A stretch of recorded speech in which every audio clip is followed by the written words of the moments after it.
My name is Lydia Mirembe.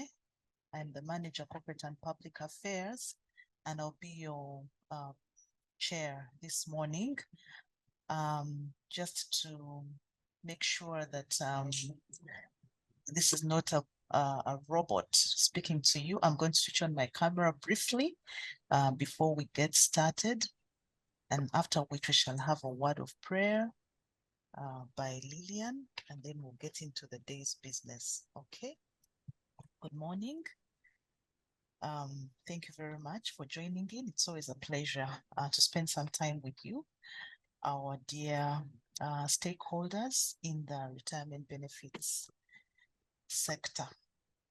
Before we get into today's business, I'm going to invite Miss Lillian Kakai, who will give us an opening word of prayer to dedicate our meeting and to make sure that we invoke the Spirit to be in our midst, even as we deliberate the important matters regarding retirement benefits sector. So Lillian, you're most welcome. Unmute, please, and open for us with a word of prayer.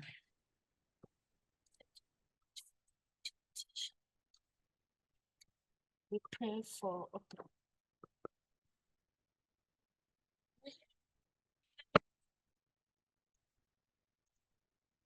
Can you hear me? Yeah, okay, let us pray. We pray for open hearts and minds to receive your plans and purpose, oh Lord, while we begin this webinar. And we may be sensitive to your leading spirit and be obedient to your will. We pray that, Lord, you open our hearts, that in this meeting, as we deliberate, you lead and guide us to have wise decisions towards the outcomes of this webinar. We pray all this, believing in Jesus' name. And thank you. Thank you very much, Lillian. Friends, this is a webinar organized by Uganda Retirement Benefits Regulatory Authority, UBRA. UBRA is the government agency with the mandate to regulate and supervise all schemes and service providers that deal with your retirement benefits, commonly also referred to as pensions. We are the ones in charge of setting standards and making sure that everybody who operates in this space complies with those standards. We organize webinars, monthly webinars, as part of our ongoing efforts to share with you, the key stakeholders of this sector, to exchange ideas and views, to discuss matters of concern, especially regarding our retirement benefits.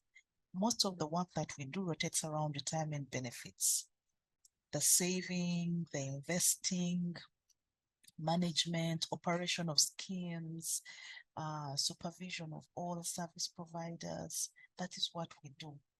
But more than anything, these are things that directly concern your plan for retirement. When you are planning, when you're saving for retirement, you actually embark on a long-term journey. And, you may be saving for a minimum of 20 years, sometimes even longer.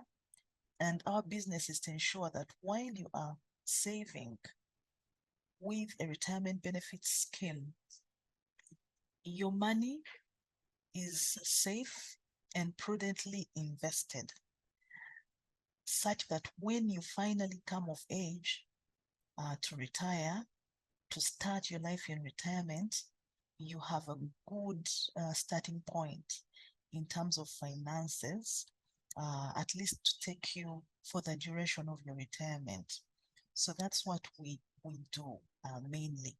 But why do we implement these public awareness webinars and sensitization efforts?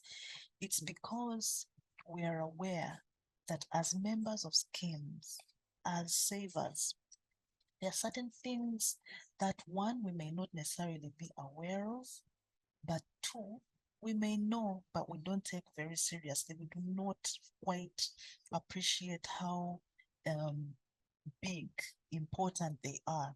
So we need to discuss this all the time so that we actually appreciate that these are important things, that much as our retirement is many years away, the journey is characterized by all these issues that keep emerging along the way. And if we do not really get down to discuss those issues and the implications they have for our retirement saving, then we might miss something important.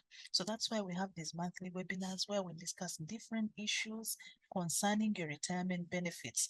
The goal is to ensure that by the time you reach retirement age and you are claiming your benefits, you are grounded, you know exactly how to deal with your finances, you know exactly how they have grown over the years, you know exactly where you have come from and what outcome you're going to enjoy. That's the sole purpose of these webinars that we have on a monthly basis.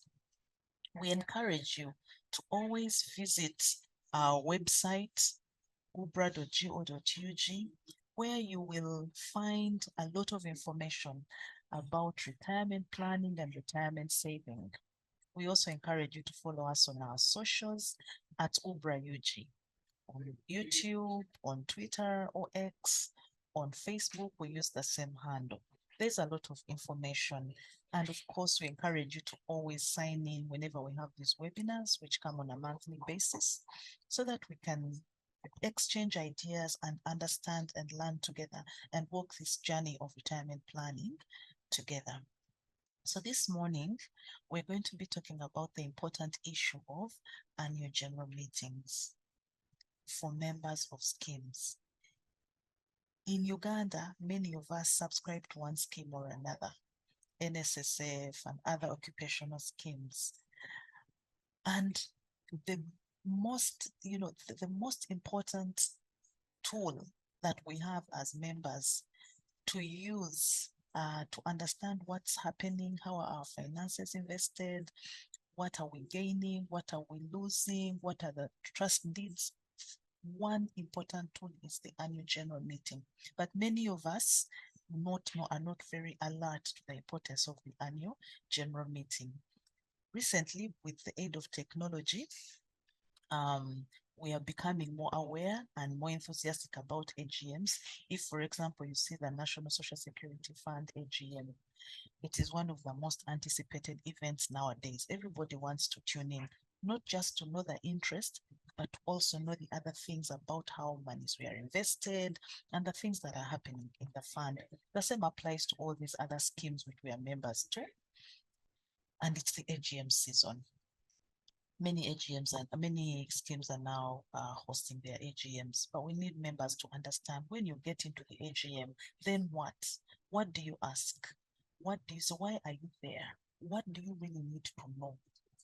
It's all about transparency. It's all about accountability. It's all about member rights. It is your right as a member to know what's happening regarding the management and operation of your scheme. Having said all of that, I'd like to introduce our speaker this morning. So we're going to have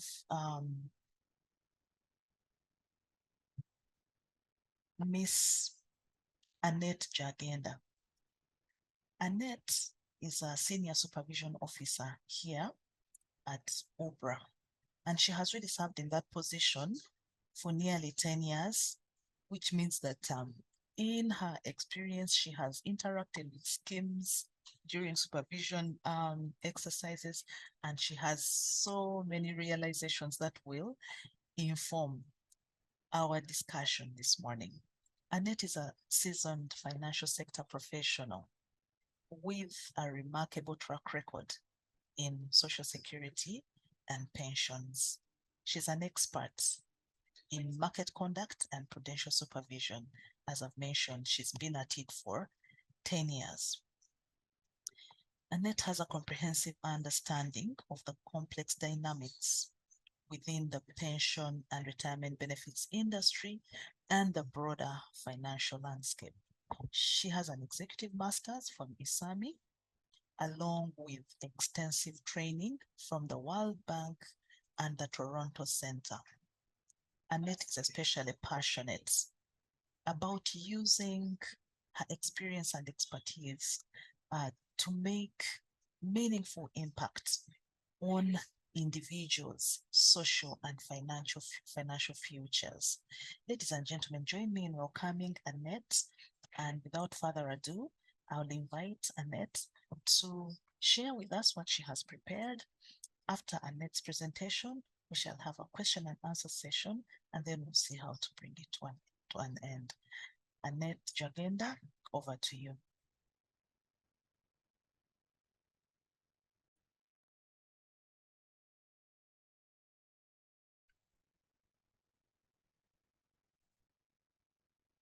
Ladies and gentlemen, good morning.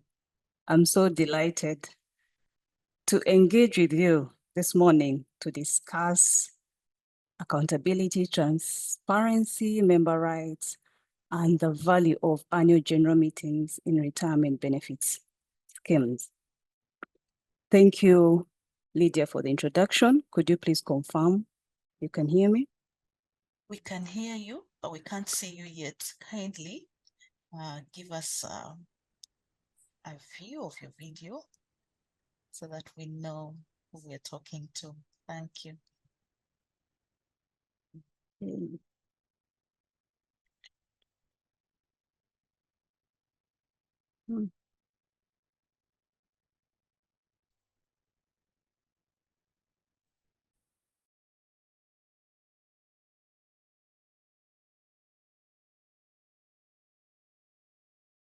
I don't know what has happened. Yes, the IT person will soon come and ensure that your video is activated, but we can go ahead in the meantime. Thank you. Okay, try and share my presentation, then we can dive in as we wait for the IT expert.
Anne, could you unmute, please?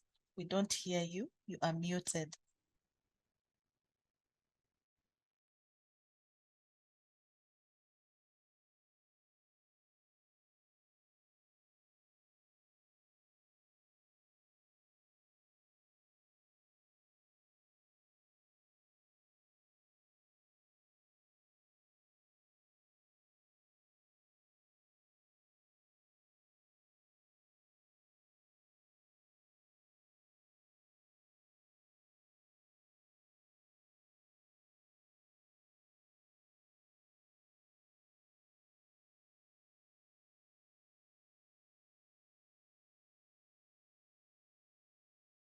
Friends, just give Anne a minute. She'll be with us. She's just sorting out the video. There she is. Thank you. This is Anne. Good morning once again. Good morning. Okay, let's dive in since we've lost some time.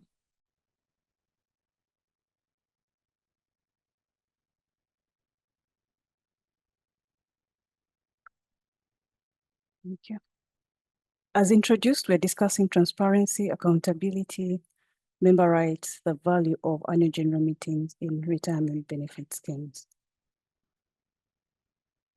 By the end of this presentation, you should be able to understand what the pension sector outlook is, the role of UBRA, understand what an AGM is and why it's important, and what we should do or what should be done to make these AGMs more popular in the sector.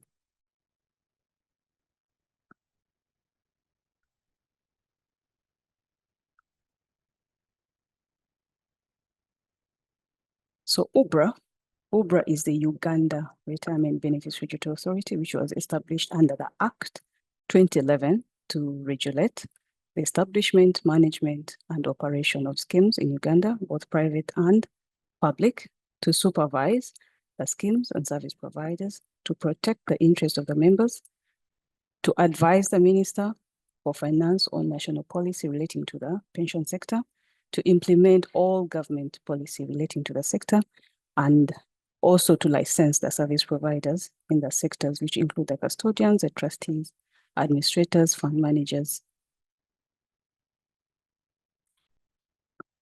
Currently, the existing retirement arrangements are 5. We have Tier 1, which has the Social Assistance Grant for Empowerment. It's a grant advanced to most vulnerable beneficiaries aged 65. It's financed by the government of Uganda. We have Tier 2, which is the NSSF, and most of us subscribe to it. It's a compulsory defined contributory scheme. It's financed by both the employers and the employees. We have Tier 3. This is a mandatory employer-based pension scheme. So currently we have 3 that fall in this category, which is the Public Service Pension Scheme. And this is financed directly from government tax revenues. We have the Armed Forces Pension Scheme, is also financed directly from government tax revenues. We have the Parliamentary Pension Scheme. It's a contributor hybrid scheme with an underpin guarantee from government, established under statute to cover members of parliament and the staff of parliamentary commission. We have Tier 4, which is supplementary voluntary occupation schemes, and most of the members, I think, on call fall under this category. This is a work-based scheme established by the employer and irrevocable trust for the benefit of employees. It has a number of benefits that we can discuss another day. Tier 5 is a supplementary voluntary informal schemes. These are voluntary non-employer schemes established by sponsors to cover workers in the informal sector. All self-employed persons who on a voluntary basis may opt to participate in these schemes. We have a number of them. Some are under the umbrella schemes, and of course, the National Social Security Fund has the voluntary option. The performance of the sector, when we talk about the pension sector, what is there? We are saying that as at end of June 2023, the total membership was at 3 million, about 3.1 million, bringing us to a coverage ratio of 15% of the national workforce. As of June 2024, the total assets in the sector were 24 trillion. As of June 2023, the sector had contributed to tax revenue of 234 billion Ugandan shillings. So the sector assets contribute over 60% of the gross domestic savings, accounting for 11.5% of the GDP. If I'm moving fast, you can please let me know. But I know that we've lost some good time, so that's why I'm trying to catch up. What has the regulator done in the sector? As one of its mandates, we've licensed retirement benefit schemes, about 65, which include 3 which are mandatory, 50 which are occupational work-based, then voluntary. Then we have 12 which are umbrella, and then about 229 participating employers. These are under the umbrella schemes. The trustees, this can be both individual or corporate. 231 are individual trustees and 4 corporate trustees have been licensed. 6 fund managers, 9 administrators, 5 custodians, and the regulator approves auditors that conduct the external audit of the scheme. So the authority has approved about 15 auditors with the help of ICPA, the institute. So who are these service providers in the sector that help the regulator to achieve its mandate? We have the, we have the trustees, and simply put that the trustees have the overall responsibility of managing and administering the scheme in accordance with the regulatory framework, the Act and the regulations that are set forth. These trustees are at the apex of the decision-making structure. So the service providers to whom the trustees delegate certain powers are held accountable to the Board of Trustees. The delegation is done through proper oversight. Roles and responsibilities are clearly assigned and reporting requirements are clear. Then we have the administrators in the sector. These are appointed by the trustees. By the nature of the legal framework, there's separation of duties. That's why you would find that you have the administrators that are appointed by the trustees to manage the administrative affairs of the scheme. Of course, in accordance with the Act and the regulations, the guidelines that are set forth. So they produce the quarterly and annual audits, annual accounts for audit. They organize and arrange for meetings, and of course, they prepare the annual benefit statements for these members. Then we have the fund managers. The law requires that, one, they are licensed by Capital Markets Authority, and they are responsible for managing the funds of the funds and the assets of the scheme for purposes of investment in accordance still with the IPS that is set for the scheme and the scheme rules, plus, of course, in conjunction with the Act and the regulations that are set forth. The custodian, who is a financial institution, is also licensed by Bank of Uganda. That's the first condition. And what they do is they hold the funds, the assets and the investment of the scheme in safe custody for members and the beneficiaries. The others that we have are the auditors that I've talked about. They conduct the audits for these schemes. And then the members are these are the owners of the scheme. So who is a member? This will depend on your trustee. Each trustee in the scheme rules will define who a member is. They will define who a member is. They will define who a dormant member is, who a deferred member is. So as a member, it's your obligation that you actually acquire these documents, and you know, if you're a member, who you are, so that you understand your responsibility as a member.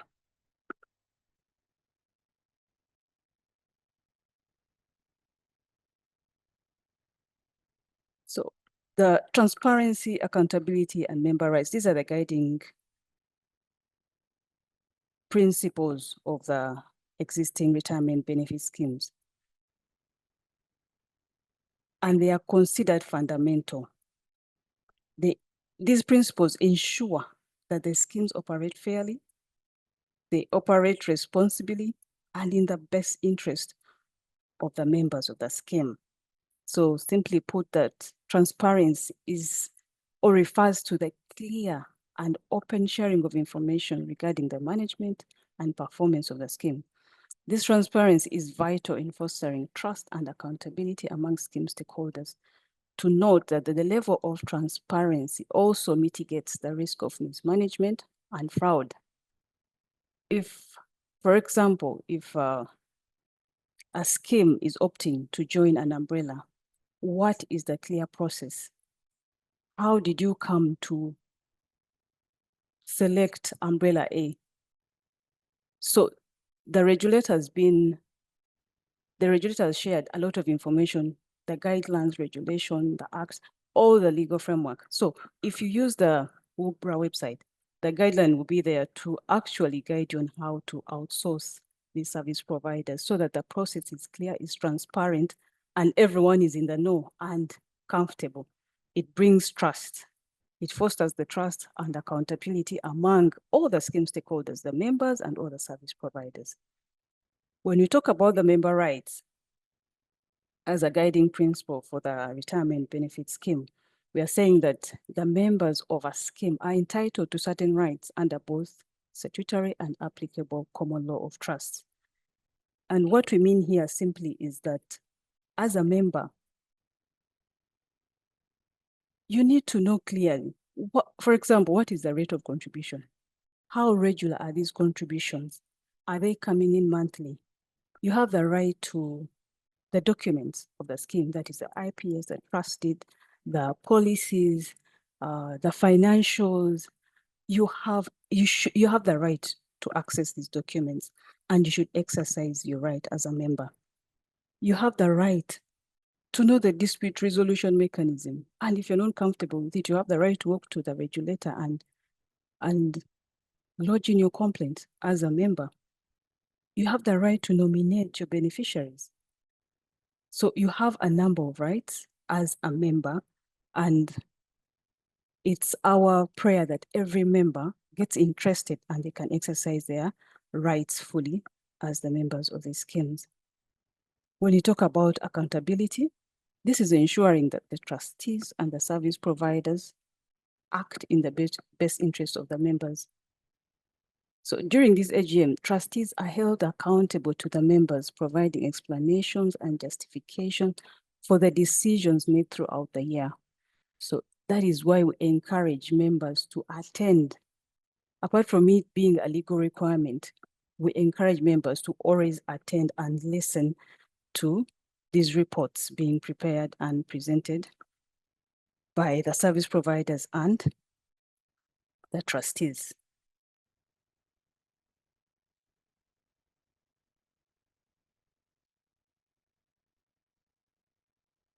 So one of the activities to help realize accountability, transparency, and how a member can foster or exercise or enforce the member rights is through an AGM. And we are saying that an AGM is a formal meeting which is held once a year. It's a legal requirement for all the schemes to hold these AGMs. Our neighbors in Kenya, I don't know if you can see, this is Kenya we're talking about. We want to see what happens there. Do they have AGMs, or this is a concept that we're enforcing in the pension sector? But our neighbors in Kenya, RBA to be specific, they guide that this is a formal meeting which is held once a year. It is a legal requirement for all the schemes registered under the Retirement Benefits Authority to hold these meetings. According to the RBA Act, it's a requirement for all schemes registered under the Act to hold the AGM each year, and not more than 15 months should elapse between the date of one and that of the next. So these AGMs are held at a place determined by the Board of Trustees. The notices are given indicating the venue and time of the meeting, not less than 14 days before the meeting is held. That is according to the RBA Act, Chapter 197. The notices are put in places accessible to all the members of the scheme. Each scheme has a section in the trust deed which deal with AGMs that give guidance on how the AGM should be run and what matters should be dealt with. So these meetings are legal. So it also has a minimum agenda for the meetings that are adopted. The minimum agenda or the requirements are prescribed by the Occupational Retirement Benefits Regulation 2000. And it guides that, one, the agenda should have a report on any changes to the benefits and contribution structure, a report on audited accounts, a report on investment. So when you analyze the agenda, you see that they're trying to, they're dealing with transparency. They're trying to cover transparency, the principles that guide transparency, accountability, and of course, fulfilling the member rights. So moving on to Mexico, I wanted to see what happens in Mexico. This is interesting.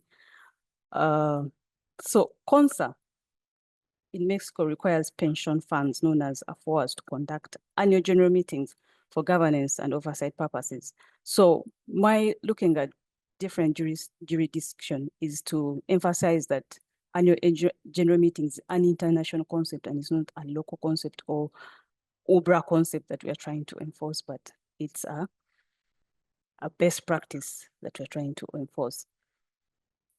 So CONSA is responsible for coordinating, regulating, supervising Mexico's national pension system, which is comprised of the public pensions and the private system, operated by the private pension administrators. So collectively, it's known as the AFOAs.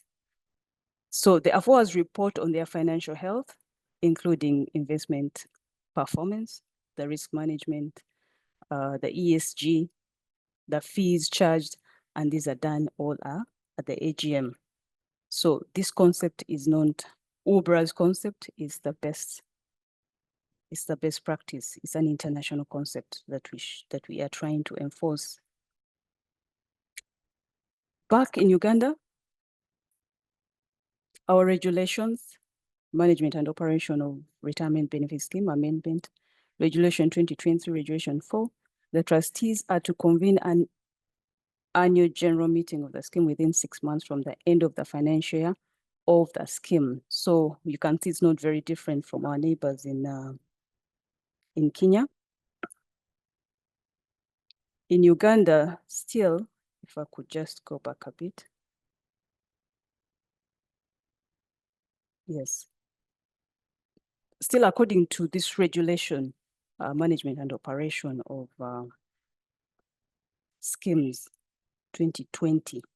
So the members, the trustees, the service providers, and the regulator should attend these meetings, the annual general meetings. The law further guides that the members are presented with one, information about changes in the trusted and the rules of the scheme, if any, information about changes in the benefits and contribution structure of the scheme. This is similar to Kenya. A report about the remuneration and performance of the trustees, a report about the performance and cost of every service provider engaged by the scheme, a report of the audited accounts of the scheme, the investments, and any other information requested by the members. So you can see that our guide is not very different from the other regulators. So when you attend the AGM, what should be expected? What should you expect?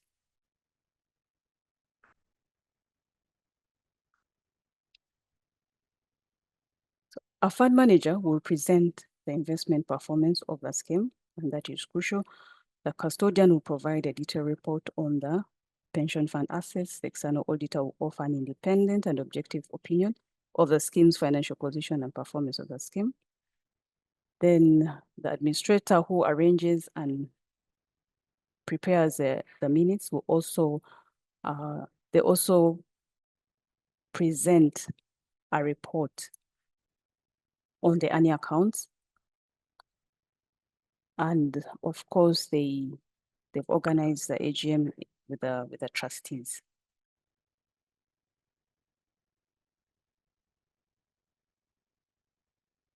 Further, what should be expected? This is a forum where the trustees are held accountable and prove their transparency to the members of the scheme. The trustees are able to pass the resolutions that were popular to majority of the members. And of course, it's a legal requirement, as we've discussed, for the regulator, thus ensuring that these schemes practice good corporate governance. The scheme trustees are able to gather the views from the members in attendance, present reports regarding the scheme performance, and any amendments in the trusted IPS, those can be presented at the annual general meeting.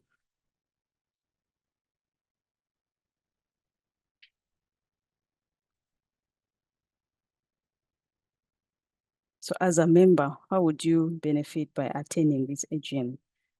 One, we are saying it's your right to attend this AGM because they actually convene for you to give you the information because you are the sole owner of this scheme. There are no members, there are no schemes, there's no regulator, there are no service providers. So you're a very important, can I call you, person in the scheme, in the sector.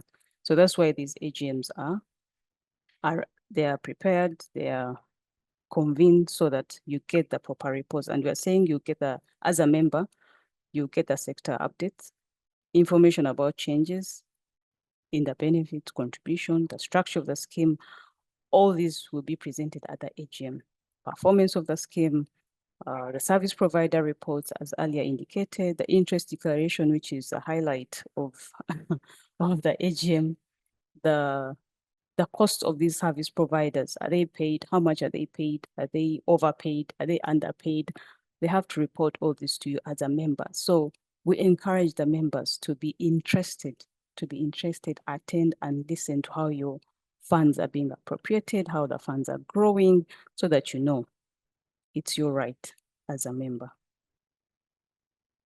So how can the trustees make AGMs popular? Because as a regulator, we note that there's low turnover, there's low turn up in these AGMs. So we're thinking, what should the trustees do? Apart from, of course, they want to comply. It's their duty that they actually convene these meetings. So what else can they do out of the ordinary to make sure that these members do comply? We're saying that one, do early communication and sharing of these documents. The other would be to consider hybrid meetings. After COVID, I think the hybrid is the norm. So consider the hybrid meetings, and some can be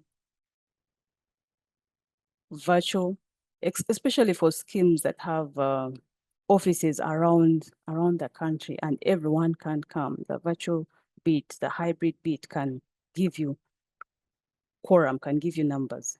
You can hire a venue so members who are able can plan to attend. At times, if the AGM is held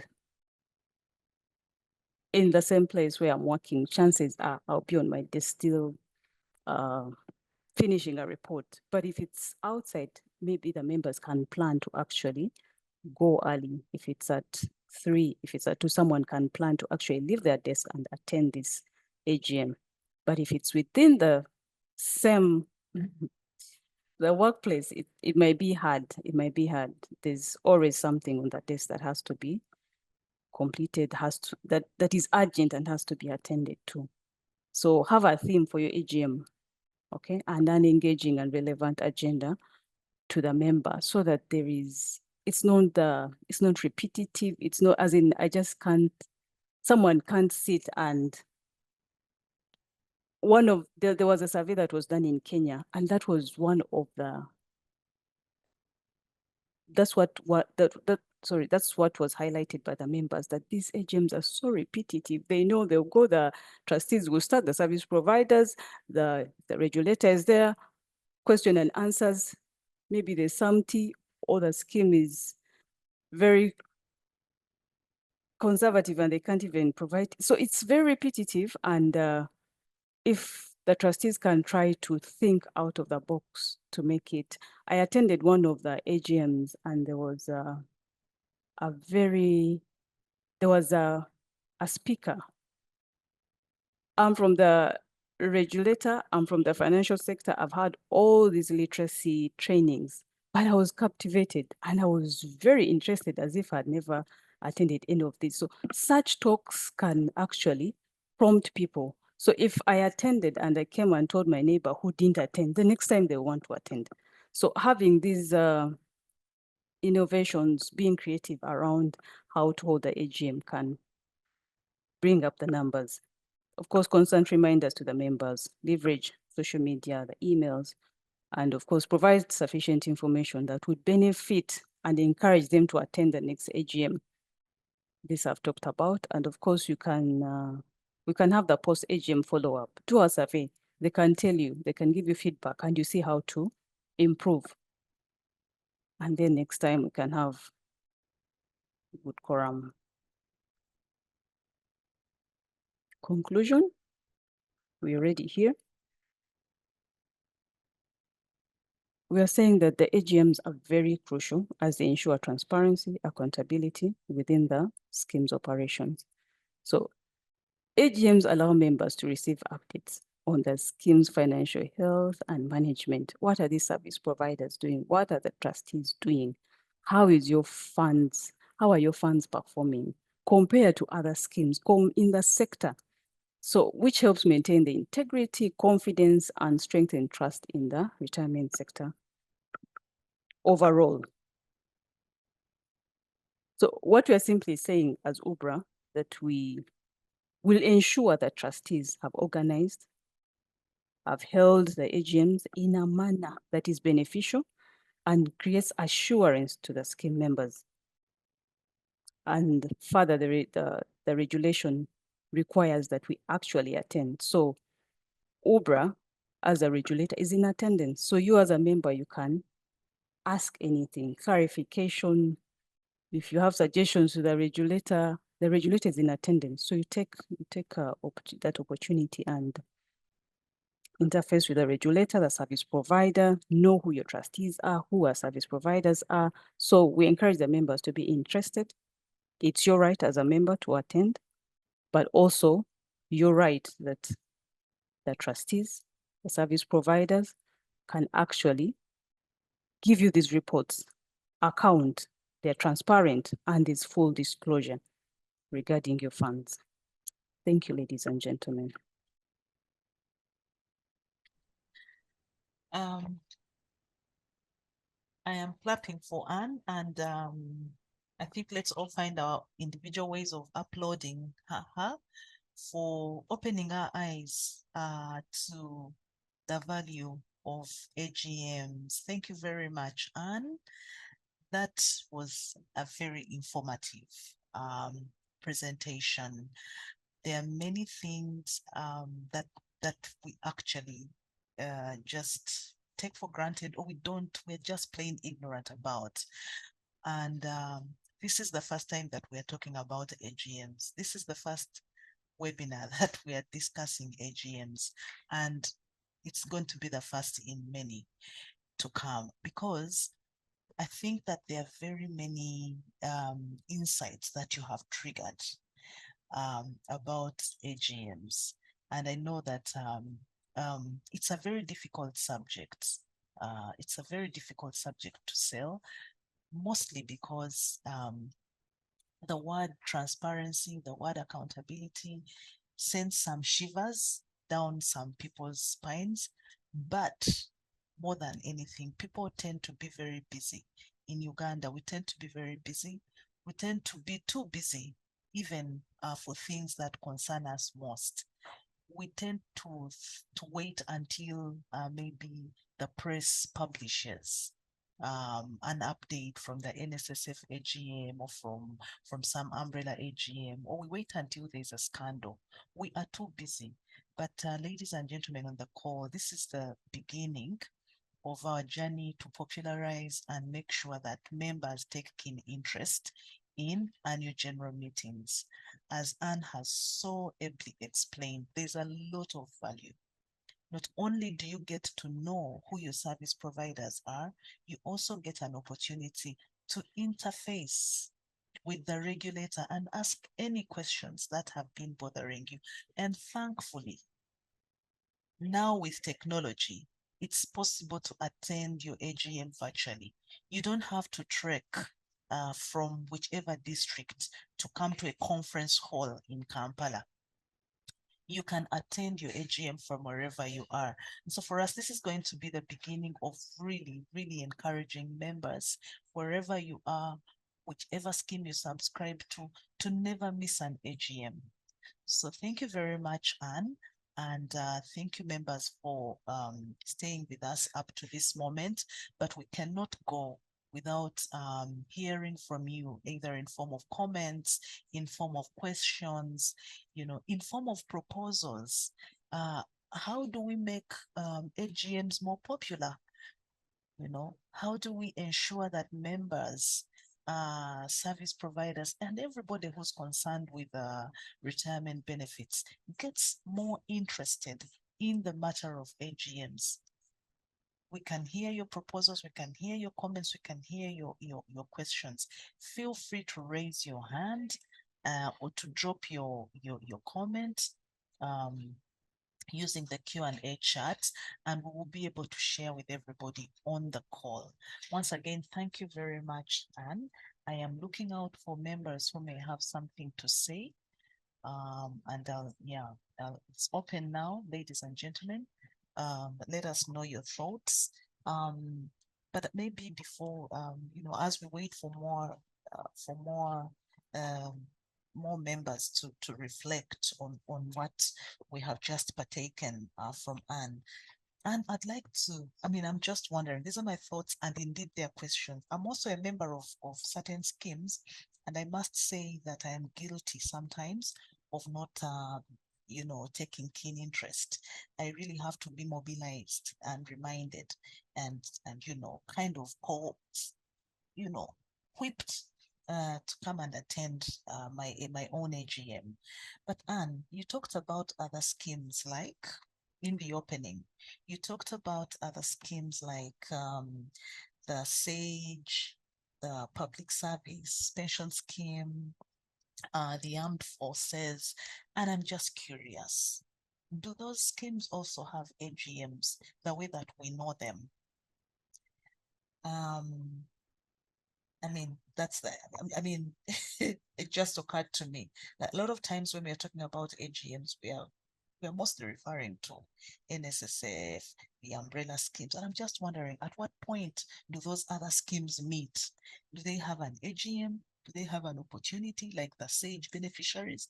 Do they have an opportunity to meet and interact with not just their sponsors, but also their service providers? I'll wait for your answer. But we have another question here from an anonymous attendee, and he or she says that members in umbrella schemes seem to have no say in regard to how their savings are invested. Example, investing more of funds in government securities as opposed to equities. Is that fair to members? This is a question from one of the attendees, and indeed it's a legitimate question, and this is a good question that will be posed to the trustees and service providers and all the people that are concerned with umbrella schemes. But yeah, we shall hear from you, Anne, on those issues. Anne, over to you as more questions and comments come in. There's a question about members of schemes not really having a say regards to their savings and investments, but also just wondering at what point do our public service members, SAGE members, well, what does this whole concept of AGMs mean to them? Over to you, Anne.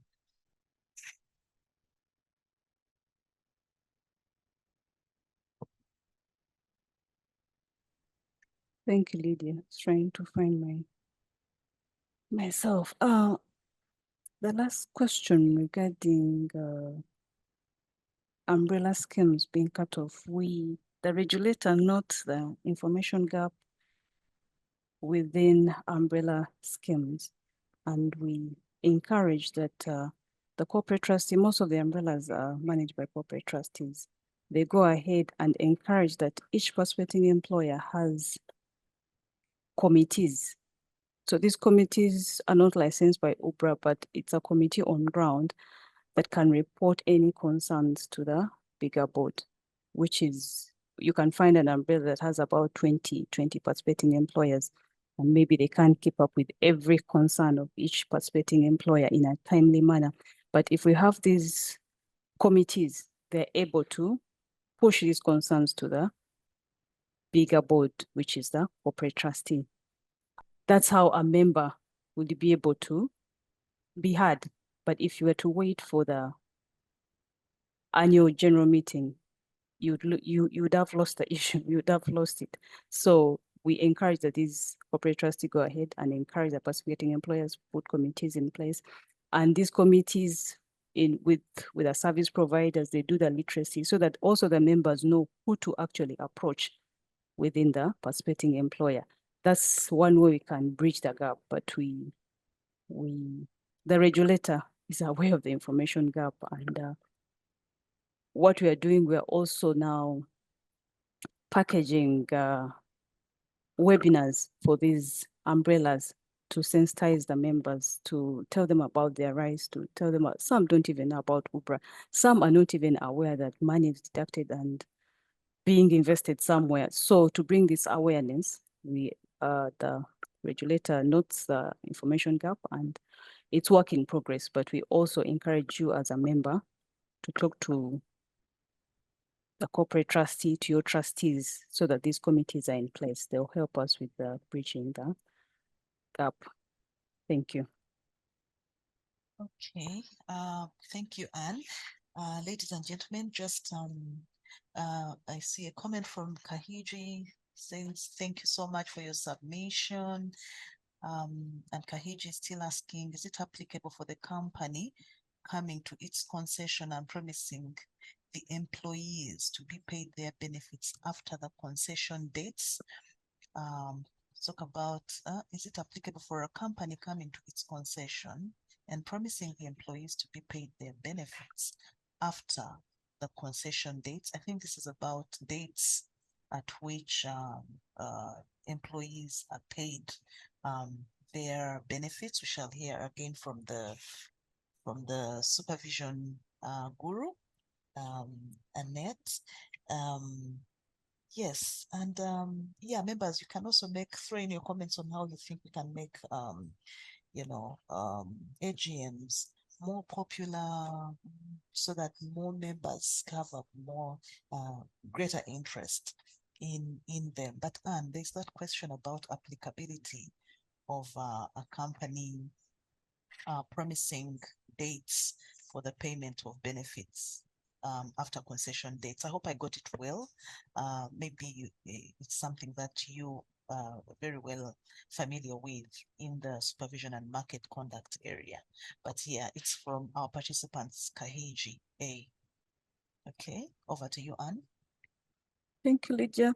Kahiji, I'm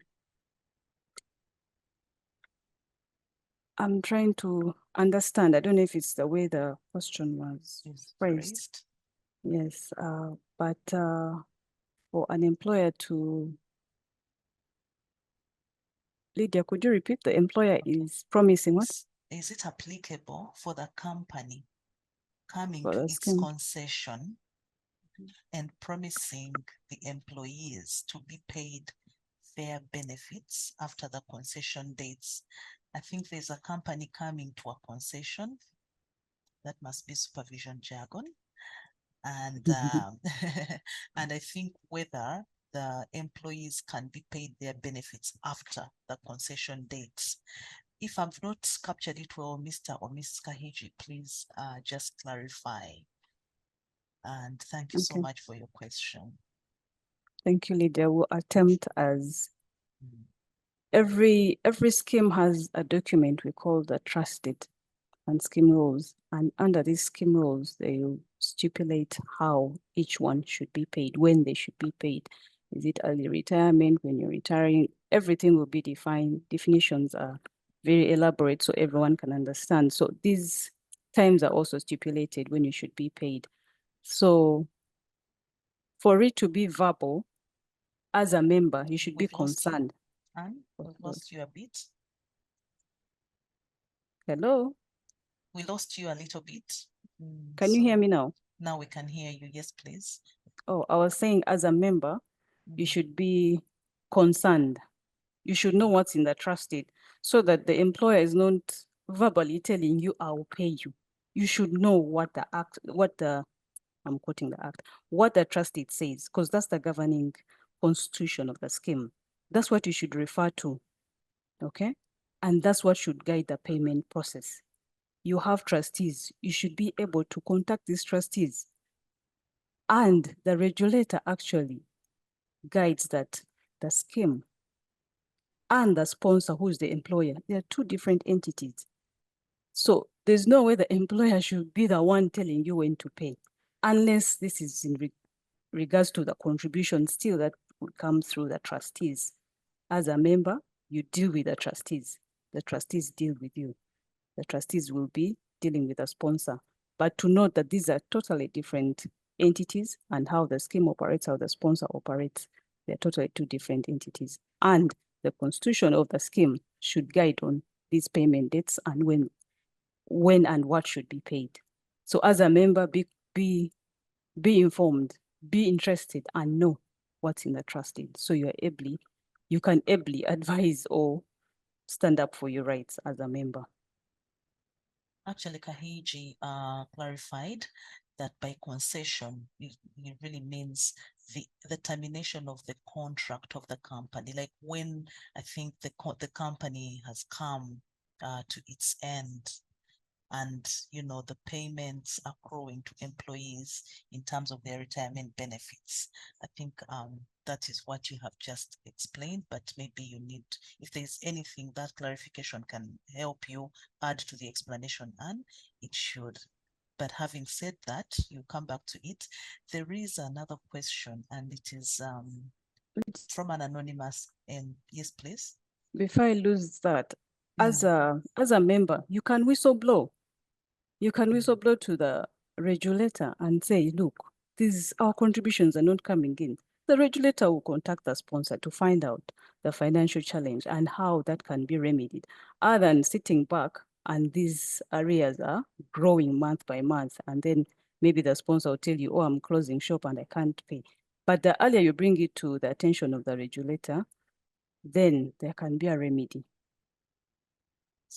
Thank you, Anne. I think what I've learned, I've picked most from this particular question, is that there is a very clear dividing line between the employer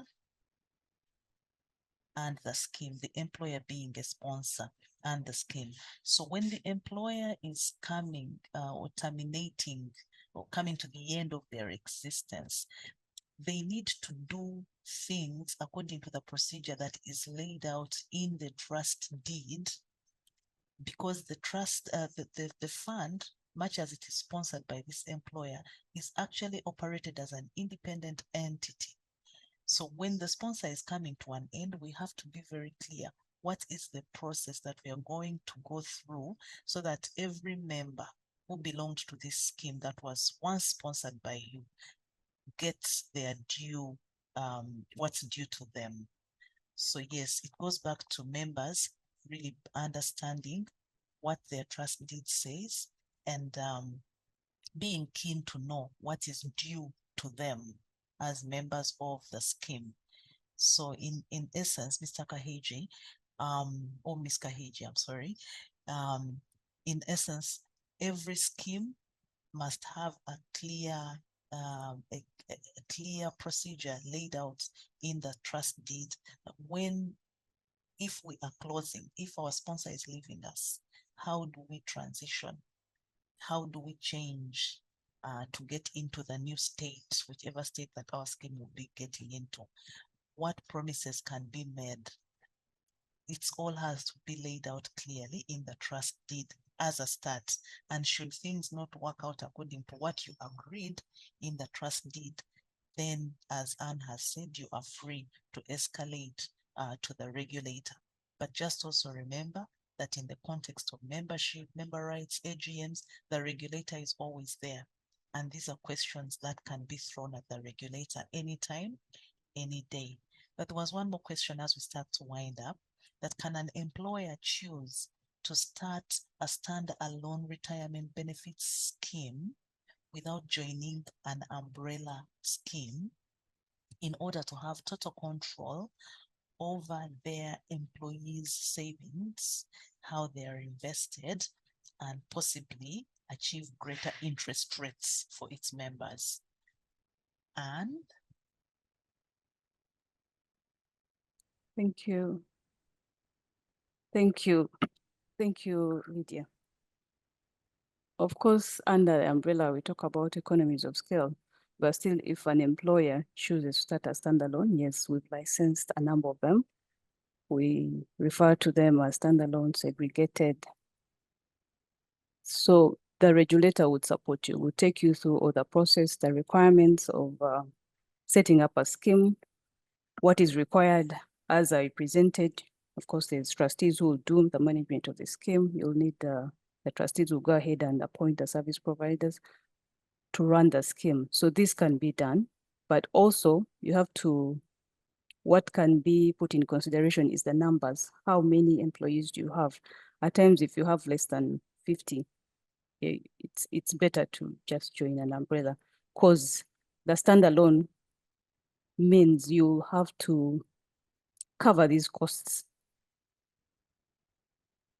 The fund manager, administrator, custodian, those are also costs, because they're not going to give a service at pro bono. Of course, you can negotiate when you're starting. Some are very good, they can do a pro bono service, but that can be like for a few months. It can be like for a very long time. So you have to put a number of things in consideration.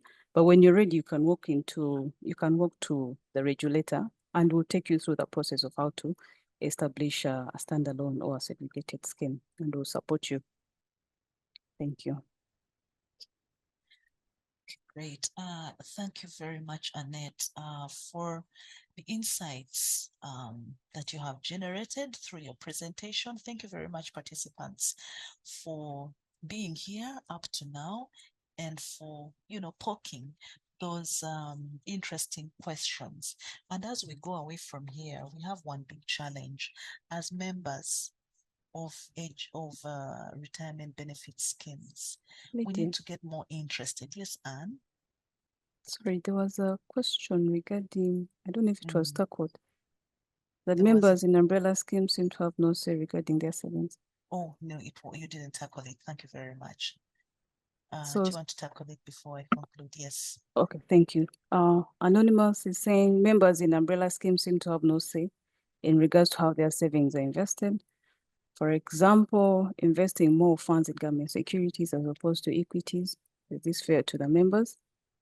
Like I presented that as a member, you have the right to these documents. And one of the documents you have a right to is the investment policy statement. By the time the trustees, the fund managers opt for this, one, the investment policy, the scheme rules are informing them because they've done a profile of the members in the scheme and they know where to invest.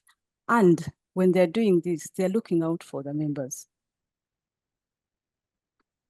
Where is the interest? Which one is more risk? Which was not, the profile will inform where the fund manager should actually make these investments. So it's not a decision of being fair or not, but there are documents that inform, and there's a profession who will guide on these decisions that are being made in regard to the scheme investments. So as a member, I would encourage that you get the IPS and know, because there are different asset classes that the regulation permits where this is. I don't think a scheme can, actually it's not allowed for a scheme to invest only in government securities. So there are other asset classes where they're investing, but as a member, are you aware of those other asset classes? So if you get these documents, then you will be informed, or you can speak to any of the service providers or the trustees, and they will give you the information. Yes, thank you. Okay, great. Thank you so much there, Anne, for also that additional bit of information. What I see coming through, Anne, is that a member is not just a person who just deposits or saves money in a scheme every month, whether by compulsion or by their own volition. A member is a very powerful element of a scheme. Of course, without members, there is no scheme.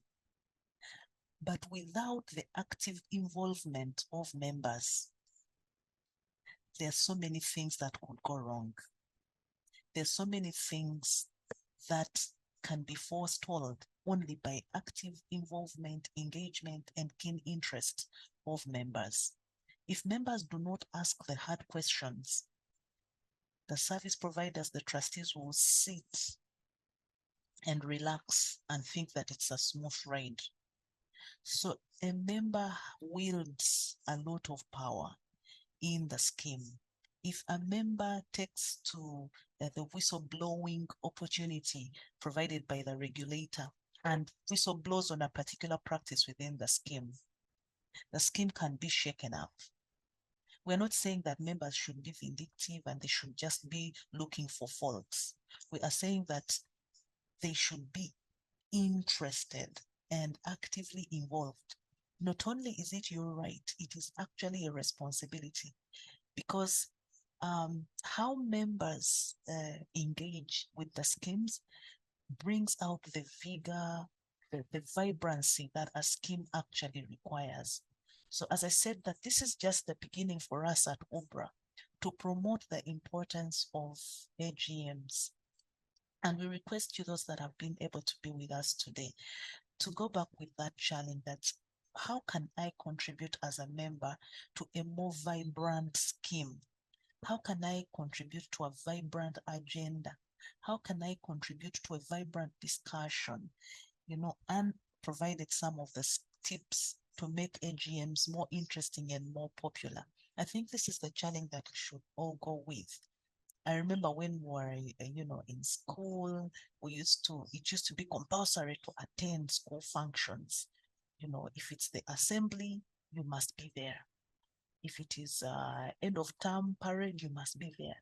And I'm here thinking maybe the regulator should, that's a joke, but how can we make AGMs almost compulsory so that every member can be interested?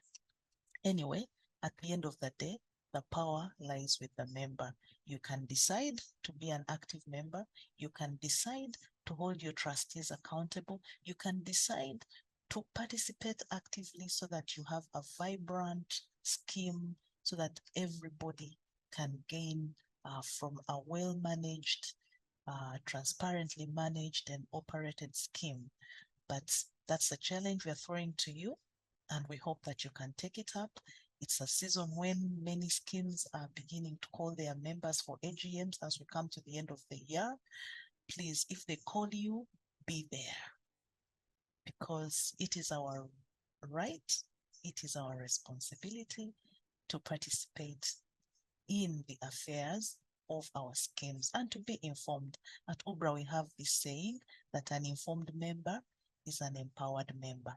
May that be your portion as you leave today. Once again, thank you very much for being with us. Thank you very much for always creating the time, and look out for more monthly webinars coming from UBRA. Thank you, and we wish you a blessed day. Thank you, Anne, for the presentation, and we look forward to the next time that we meet. Take care, and God bless you. Thank you, Lydia. Thank you, everyone.